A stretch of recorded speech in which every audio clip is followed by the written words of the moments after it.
continuação de trabalho, né? Eu disse a vocês que trabalho, energia cinética e energia potencial formam, na verdade, um conteúdo só, é um capítulo só, que eu fragmentei em três para que não ficasse muito pesado, né? Se a gente tivesse, talvez, as duas aulas em sequência, fosse possível.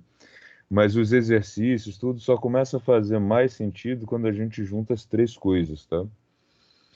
Porque trabalho realizado sobre um objeto, ele resulta em, normalmente, em energia cinética, tá? Ou eu utilizo energia potencial para realizar trabalho e transformá-la em energia cinética. As aplicações das engenharias, em geral, elas giram em torno disso, né? A gente quer que alguma forma de energia seja utilizada para realizar trabalho, ou a gente usa o trabalho para gerar energia, tá? Então, essa é a. Eu volto naquele exemplo que eu comecei a trabalhar com vocês na primeira aula sobre o assunto, em que a gente tem uma hidrelétrica, que é um super exemplo disso, né? Onde nós temos um acúmulo de água a uma altura grande em relação à base.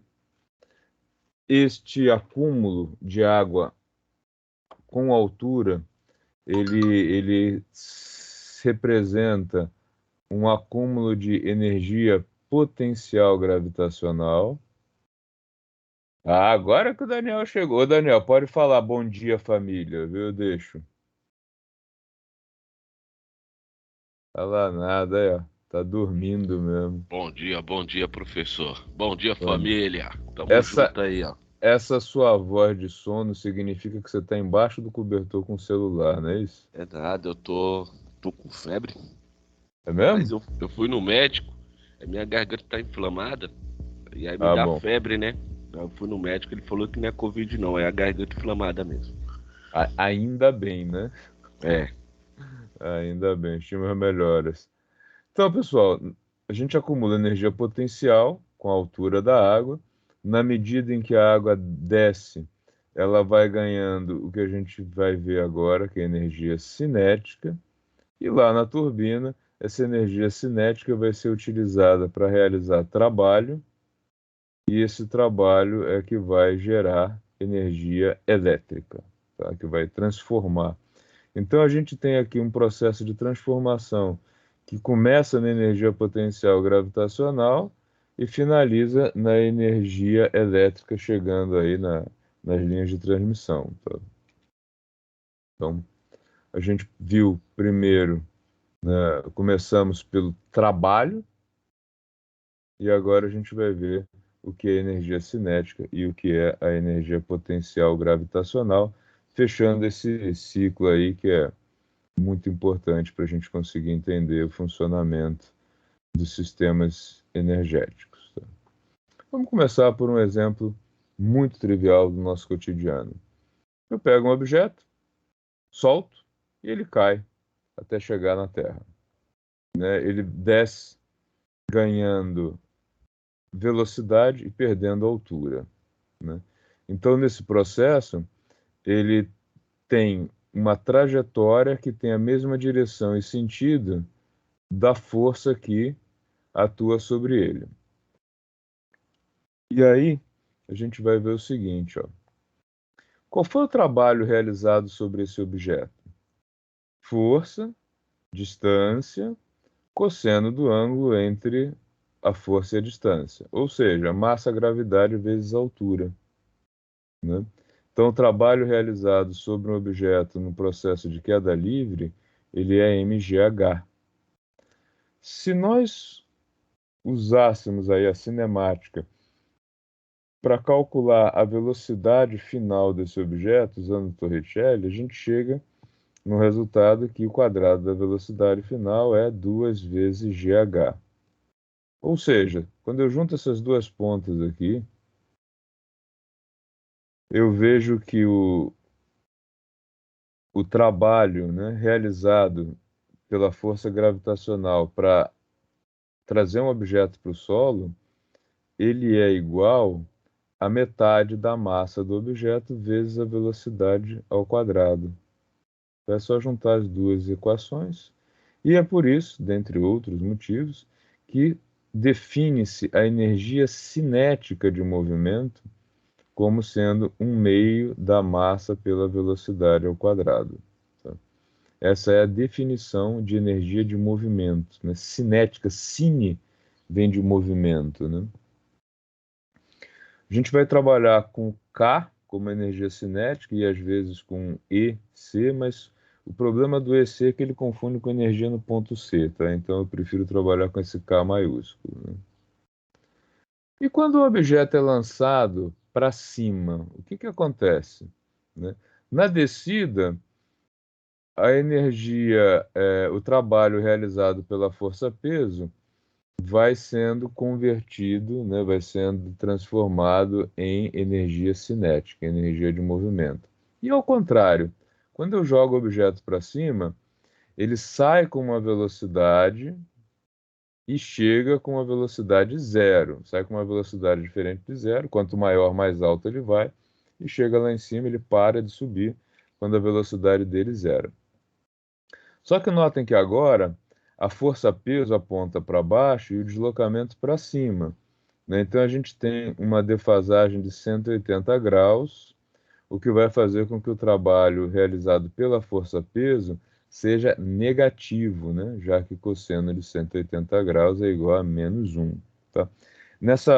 Só aqui um detalhe que eu esqueci de comentar, a gente está desprezando a força de atrito para ficar mais fácil de entender. O que que acontece no processo de subida? Para que o objeto atinja uma altura h aqui, ele tem que ser lançado com uma velocidade 2gh. A gente tira isso da equação de Torricelli. Tá? V igual a B0, então o objeto chega na altura h, partindo da altura 0, e ele para de subir, ele atinge essa altura máxima quando ele zera a velocidade. Quando eu coloco isso aqui, né, 0, V0, tá? Eu chego à conclusão que a velocidade final zero, que a velocidade inicial tem que ser 2gh. Por outro lado, quando eu calculo o trabalho realizado pela força-peso na subida, né, eu tenho aqui peso, deslocamento e cosseno de 180 graus. Ou seja, o trabalho realizado na subida é menos mgh. E aí, quando eu olho para a definição de energia cinética, eu vejo o seguinte: qual foi a energia cinética inicial desse movimento? Pela definição, o meio da massa vezes a velocidade inicial ao quadrado. O que significa massa VI ao quadrado sobre 2, e esse VI ao quadrado sobre 2 é o próprio GH. Então, o objeto foi lançado com uma energia cinética mgh, e terminou o movimento com uma energia cinética zero, né, já que ele foi até parar. Ou seja, o trabalho realizado para ir do ponto inicial até o ponto final é igual à energia cinética final do movimento menos a energia cinética inicial. Esse resultado é um resultado que a gente obteve aqui para um caso particular, mas eles é o mesmo, né? A gente pode chegar nesse mesmo resultado fazendo cálculos mais complicados, mostrando que é um resultado geral, né? Então, quando eu tenho variação de energia cinética, né? Ou seja, um objeto vai ganhando ou perdendo velocidade e massa, a gente vai trabalhar com massa constante, ok? Então, só pensando em velocidade, isso se reflete, isso é resultado do trabalho realizado. Então, quando eu lanço um objeto para cima, ele sobe perdendo energia. O que está acontecendo com essa energia que ele está perdendo? Ela está sendo transformada pelo trabalho que a força-peso realiza contra o movimento. Por isso a energia diminui. Na volta, quando o objeto está caindo, a força-peso realiza um trabalho a favor do movimento, a favor da velocidade. E aí o objeto desce ganhando velocidade por conta do trabalho realizado pela força-peso. Então, ou eu realizo trabalho sobre um objeto e ele vai ganhando energia, e aí eu tenho um trabalho positivo, ou ao contrário, né? Forças atuam sobre um objeto freando o movimento, e isso se traduz num trabalho negativo. Então, essa é a vinculação de que energia e trabalho para levar um objeto de um ponto A até um ponto B é igual à energia cinética do objeto no ponto final menos energia cinética do objeto no ponto inicial. Tá? Tudo bem até aí? Então, ó, aqui tem um resumo, né? Na descida, a energia cinética aumenta, trabalho foi positivo. Na subida, a energia cinética diminui e o trabalho foi negativo, né? Aumentou porque no final a velocidade do objeto era maior do que no início, e aqui diminuiu porque ele foi de uma velocidade diferente de 0 para 0, lá no ponto máximo, né, da trajetória dele, tá? Vamos fazer alguns exemplos com isso, então? Nossa, esse negócio está deslocando muito rápido. Olha só, a gente tem aqui um objeto com 5 kg de massa, que ele é arrastado ao longo de 10 metros, apoiado numa superfície horizontal e plana, e ele é arrastado por conta de uma força de 80 newtons de intensidade, tá? Paralela à superfície horizontal. Coeficiente de atrito 0,4, e aí a gente vai calcular a variação de energia cinética e velocidade final do objeto. Aqui nos slides vocês têm isso feito, tá? Mas eu vou fazer isso sem usar o slide. Eu vou fazer na lousa porque eu acho que vocês vão conseguir acompanhar melhor, tá? Mas o slide está completo lá para vocês. Então, olha só, vamos construir esse exemplo aqui passo a passo. Estão conseguindo acompanhar, pessoal?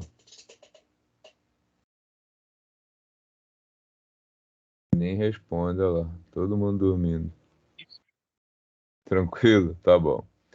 Olha só, a gente tem aqui um objeto apoiado sobre a superfície horizontal e plana, né? Aquela caixinha em cima da bancada. Ela tem uma massa de 5 kg, então o peso dela está aqui. E a superfície aguenta essa carga e responde com uma força normal. O objeto está lá parado, então, tá? Deixa eu anotar a massa dele aqui embaixo. A massa de 5 kg, tá? Tá paradinho, quietinho, ok. Aí eu venho aqui e vou empurrar esse objeto.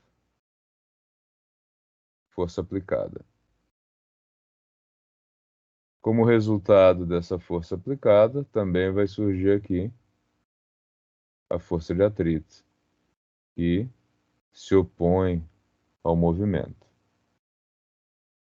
E eu vou empurrar esse objeto desse ponto inicial até um outro ponto 10 metros distante. Eu vou empurrando o objeto. O que vai acontecer? Ele vai ganhando velocidade na medida em que eu empurro ele, né?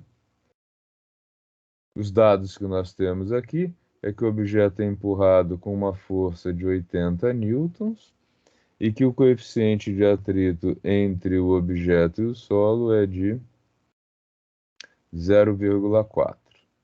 Tá? Então, em termos de trabalho, o que vai acontecer para o objeto ir do ponto A até o ponto B? Nós temos quantas forças atuando aqui? Uma, duas, três, quatro, né? O trabalho é sempre o produto, né? Nesse caso da força constante, força vezes distância vezes cosseno do ângulo entre os dois. Então, força aplicada, distância percorrida, que a gente já sabe que é de 10 metros, cosseno de, ó, a força está apontando para lá. A trajetória do objeto vai estar aqui nessa linha laranja, né? Linha reta. Tá? Ele sai daqui e vem para cá. Então, nós temos que o cosseno aqui é de 0 grau. Força de atrito mais φ, distância, cosseno de 180 graus, porque a força de atrito aponta para lá e o deslocamento aponta no sentido oposto, né? Mais força normal, distância, cosseno de 90 graus. A força normal é perpendicular ao deslocamento. Do mesmo jeito, força-peso também forma 90 graus com o deslocamento. Então, 0, 0, mais 1, menos 1, tá? Então, o trabalho realizado de A até B vai ser igual a FD menos FAT vezes D. Como a força de atrito é igual a μ força normal, do que resulta isso? Que o trabalho de A até B vai ser igual a 80 menos 0,4 vezes, cuidado que aqui força normal é igual a peso, peso é igual a 50, tá? Não 10. Então 0,4 vezes 50 vezes a distância.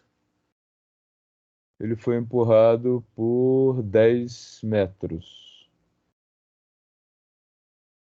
Tá? 0,4 vezes 50, 20. Então aqui o trabalho para ir de A até B é igual a 80 menos 20, 60 vezes 10, 600 joules. Legal. E agora, como é que a gente faz para calcular a energia cinética? Para calcular a velocidade final que ele pediu. Agora ficou mamão com açúcar calcular a velocidade final. Porque nós vimos que a energia cinética é igual à variação, que o trabalho é igual à variação da energia cinética, né? Nesse caso, WAB, 1/2 da massa do objeto, velocidade em B ao quadrado, menos 1/2 da massa, velocidade A ao quadrado. Velocidade A ao quadrado é 0. O objeto partiu do repouso. E aí, nós temos já como calcular diretamente a energia, a velocidade do objeto e a energia cinética, né? Energia cinética do objeto é igual ao trabalho de A para B, foi o que ele perguntou, né? Nós já temos 600 joules. Ah, eu quero calcular a velocidade. Ok. 1/2 da massa vezes a velocidade B ao quadrado é igual a 600. Logo daqui, VB vai ser igual a 2 vezes 600 dividido por 5 raiz, tá? Então isso aqui vai ser igual a raiz de 1.200 sobre 5.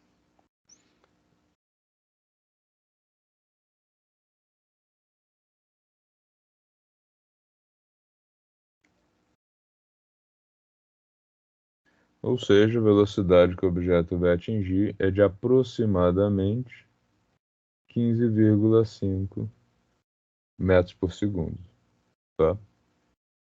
A energia cinética inicial dele é 0, tá?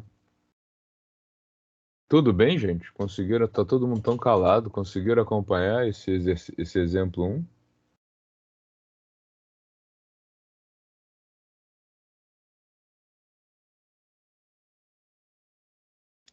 Foi todo mundo dormir e me deixaram sozinho. Tudo certo, professor. Tudo bem? Fácil? Estranho? É muito mais rápido, né?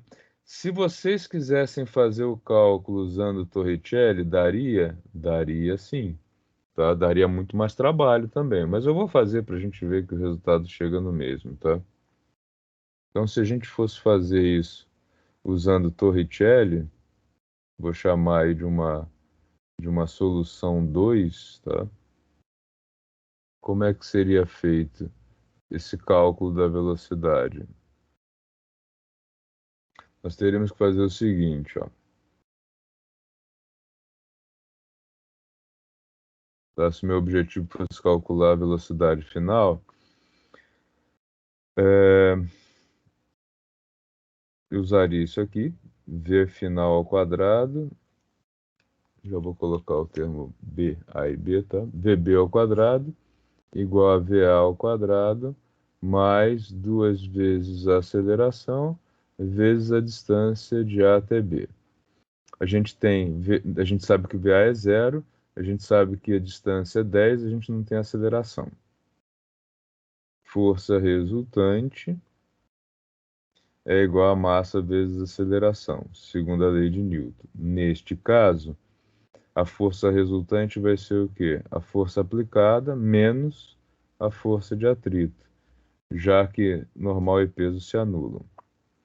Então, F menos Fat igual a massa vezes aceleração. Força aplicada está lá 80 newtons. A Fat vai ser o 0,4 vezes o peso. E isso é igual à massa do objeto, 5 vezes a aceleração. Então, aqui 80 menos 20 igual a 5A. A, então, vai ser igual a 60 dividido por 5, que é igual a 12. 120 por 10. Legal. Aí eu venho aqui e vou calcular a velocidade final agora. Ó. VB ao quadrado, então, é igual a zero, que é o VA, mais 2 vezes 12, vezes a distância 10. Então, VB é igual a raiz de 24 vezes 10, raiz de 240, que é exatamente aproximadamente 15,5 metros por segundo, tá? Então seria uma outra abordagem aqui, uma solução misturando dinâmica e cinemática, e aqui direto pelo conceito de energia, tá? Chega-se no mesmo resultado. Tudo bem até aí, gente?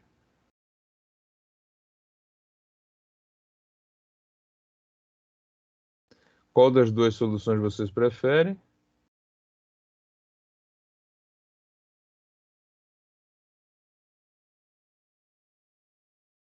Ninguém sabe, nenhuma das duas, né? Ficar dormindo. Tá certo.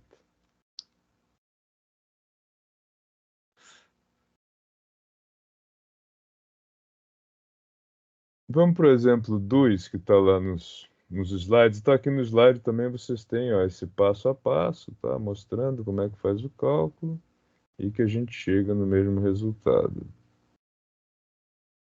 No exemplo 2, a gente vai considerar um objeto com 2 kg que vai ser abandonado do repouso de 45 metros em relação ao solo e que ele cai até atingir o solo em 3 segundos. Né? E aí, o que a gente vai calcular? A variação da energia cinética no movimento e a velocidade final do objeto. Então, agora a gente vai lá para um exemplo envolvendo queda livre, tá? Já salvei essa tela, vou limpar, depois eu mando a imagem para vocês. Então, vamos para o exemplo 2. Agora, terra, Objeto parado, né? Massa de 2 kg, altura 45 metros, e o objeto vai cair sob a ação aí da força-peso até chegar no solo. Então, velocidade inicial 0, velocidade final é uma das coisas que a gente quer saber. E o tempo de queda, como a gente está desprezando força de atrito, ele foi de 3 segundos. Tá? Então, aqui, o que acontece? Trabalho realizado para ir do início ao fim do movimento. Força, a única força que atuou foi a força-peso. Peso vezes o deslocamento. Peso aponta para baixo, o objeto está se deslocando para baixo. Então, cosseno de 0 graus. Logo, trabalho do início ao fim, 2 vezes 10 vezes 45. Nós temos, então, 900 joules de trabalho realizado.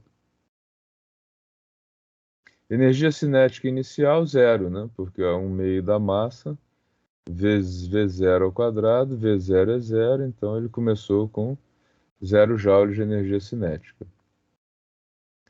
Energia cinética final, 1/2 da massa vezes o V final. E eu não sei quanto é esse V final.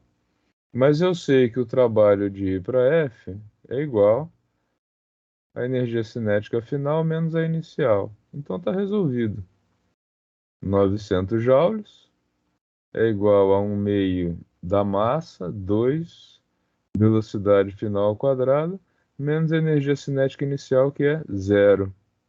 Logo, velocidade final, raiz de 900, ou então 30 metros por segundo. Vai ser a velocidade do objeto lá no final. Bem mais curtinho, né? Do que ficar fazendo cálculo por Torricelli.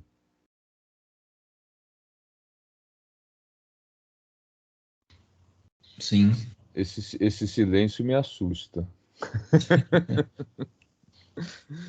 Então, se quiser fazer por Torricelli, pode fazer também, chega no mesmo resultado, tá? Mas aqui a gente está usando só a variação a relação entre trabalho e energia cinética, né? O trabalho realizado pela força-peso na descida foi transformado, foi convertido em energia cinética de movimento. Tá?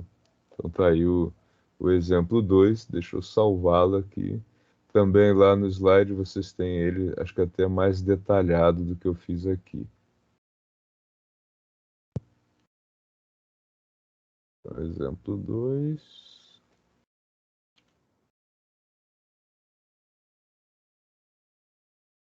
Vamos para o exemplo 3.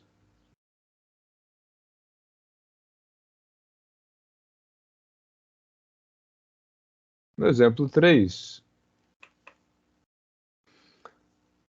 a gente tem o oposto. Eu agora vou pegar esse objeto com 2 kg, vou aplicar nele uma velocidade de 30 metros e observei que ele subiu até parar 3 segundos após. O que aconteceu em termos de trabalho, né, nesse movimento? Agora aqui, a diferença do 2 para o 3.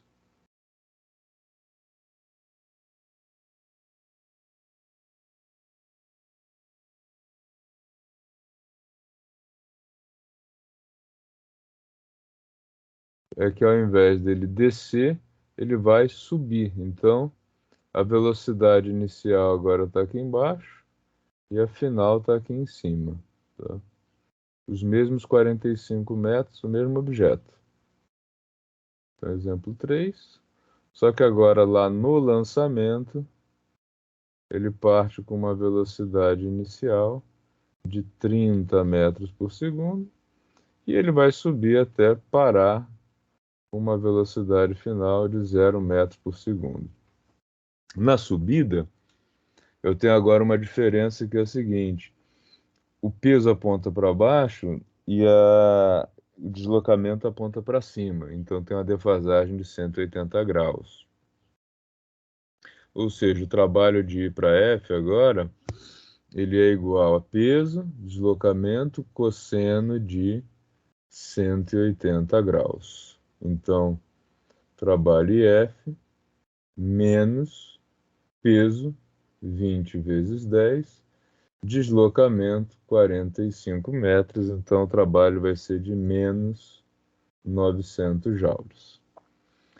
Por outro lado, energia cinética inicial, que é 1/2 da massa vezes a velocidade inicial ao quadrado, a gente sabe que ela vai ser de 1/2, 2, 30 ao quadrado, 900 joules. E a energia cinética final, ela é de 0 joules, já que a velocidade final é zero. Então, mais uma vez, nós verificamos o quê? Que o trabalho de I para F é energia cinética final menos energia cinética inicial. Ele começa com uma energia cinética de 900 joules. O trabalho para o objeto I de I para F consome 900 joules e ele termina o movimento com energia cinética zero. Tá? Esse é o processo do início ao fim, em termos de relação entre trabalho e energia cinética. Ok? Professor, Sim? esse menos 900 joule ali é por causa do cosseno de 180 menos 1, né? Isso, cosseno de 180 graus. Na Tá realidade, bom. a energia cinética foi consumida na subida. Tá? O que a gente precisa entender agora é que ela foi transformada, né? Ela foi deixando de ser energia cinética para ser o quê? Esse é o ponto que a gente precisa pensar agora, né? Para onde foi essa energia cinética? Em que ela se transformou, tá? Só um minutinho que eu vou voltar nos slides.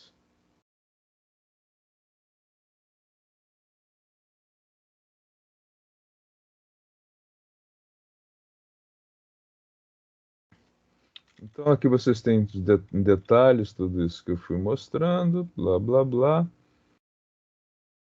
E agora a gente vai pensar numa outra coisa que é chamada energia potencial. Porque repara uma coisa, de onde veio, né, a energia na subida, na descida do objeto, assim como a energia na descida da água, né? E para onde foi a energia na subida do objeto, quando eu lancei ele para cima?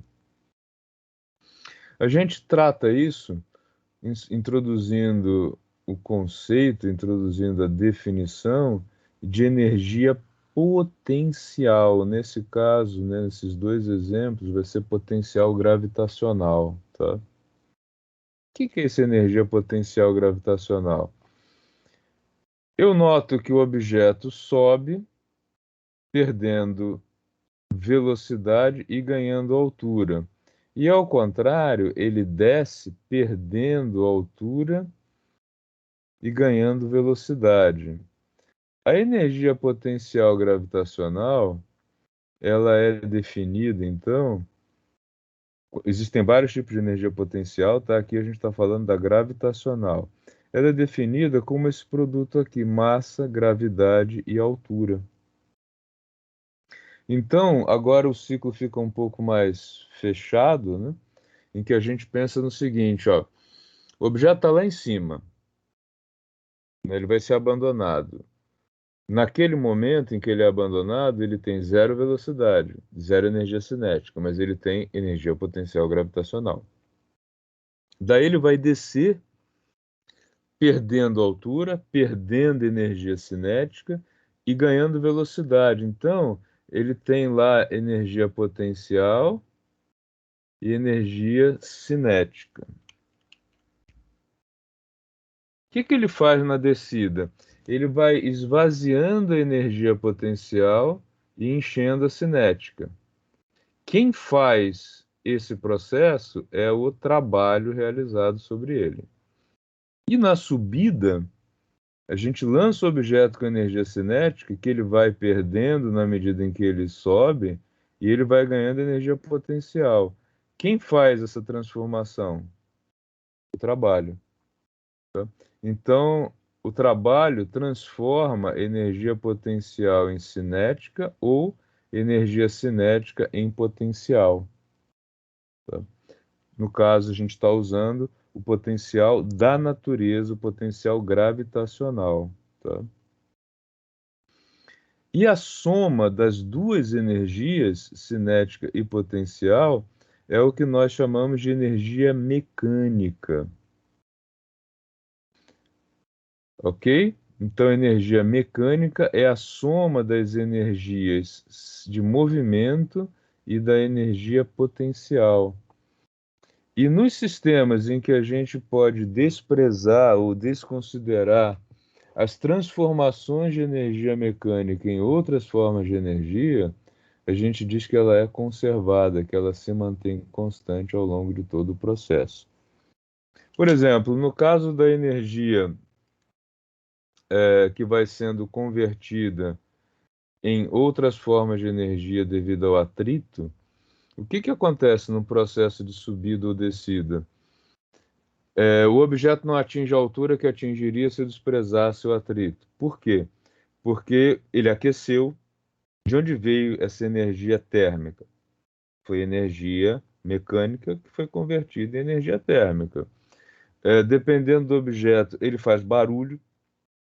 Essa energia sonora veio de onde? Da energia mecânica que ele tinha que foi sendo convertida. Então a gente pode chegar no final do processo e ter uma energia mecânica menor do que era esperado devido às perdas. Esse termo perda, ele é muito genérico e ele, na verdade, fala de transformações energéticas que eu não tenho controle ou que não me interessam. Tá? Por isso que a gente fala em perda. Mas não é perda no sentido que desapareceu. Energia não desaparece. A gente nem cria e nem some com energia. Ela se transforma. Perda significa que se transformou em alguma forma de energia que não era o nosso objetivo. Por exemplo, quando eu pego uma lâmpada, né, eu vou usar uma lâmpada para iluminar um ambiente, o meu objetivo é energia luminosa. Todo o calor gerado no processo é considerado uma perda porque foi energia elétrica que não se transformou em energia luminosa. Se transformou em energia térmica que não era o meu objetivo, por isso ela é perda. Ao contrário, quando eu tenho um aquecedor, se eu quero transformar energia elétrica, né, aquecedor elétrico, por exemplo, em energia térmica, tudo aquilo que não é energia térmica eu considero perda. Né? Se o aparelho ficou é, incandescente, por exemplo, está iluminando, agora é energia luminosa que é perda. Tá? Mas o que a gente tem sempre é essa relação. Trabalho, ele é usado para transformar energia mecânica, energia cinética em potencial, ou, ao contrário, potencial em cinética. Né? Então, isso aí fecha aí o ciclo, né, do que a gente tem em termos energéticos, tá? Então, energia mecânica, deixa eu mudar aqui. A energia mecânica, ela é a soma das energias cinética e potencial. Ok? Antes de prosseguir com esse assunto, eu gostaria que vocês tentassem fazer alguns exercícios só sobre energia cinética, que eles estão lá na nossa equipe. E aí, depois que vocês fizerem eles, provavelmente na próxima semana, a gente segue fazendo o restante aqui de energia mecânica e dessa relação entre trabalho e energia. Eu acho que vai ficar mais claro se vocês fizerem esse break agora para trabalhar a questão da energia apenas cinética. Tudo bem? Todos vivos, todos juntos?